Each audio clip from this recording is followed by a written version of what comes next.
আজি আমি পোনপ্ৰথমবাৰৰ বাবে একমহীয়া কিক বক্সিং প্ৰশিক্ষণ শিবিৰ আমি আৰম্ভ কৰিছোঁ আৰু এই কাৰ্যসূচীটো বিশেষভাৱে আমি অহা এপ্ৰিলৰ 9 তাৰিখে আমি নবন ক্লাবৰ প্ৰথম বৰ্ষপূৰ্তি অনুষ্ঠান আয়োজন কৰিছোঁ আৰু সেই অনুষ্ঠানৰ লগতে সংগতি ৰাখি আমি প্ৰথম কাৰ্যসূচী হিচাপে আমি আজিৰ পৰা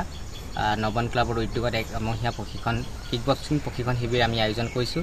আৰু এই আয়োজনত আমাৰ যথেষ্ট ছাত্ৰ ছাত্ৰী অংশগ্ৰহণ কৰিছে আৰু বিশেষভাৱে সুৰঞ্জিত চেতিয়াৰ প্ৰশিক্ষক হিচাপে আমাৰ উক্ত অনুষ্ঠানটোৰ দায়িত্ব লৈছে তেওঁৰ নেতৃত্বতেই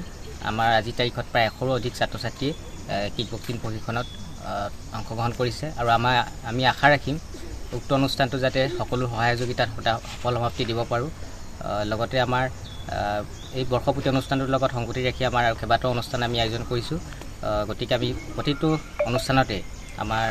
সকলো ৰাইজৰ সবটো প্ৰকাৰৰ আমি সহযোগ বিচাৰোঁ।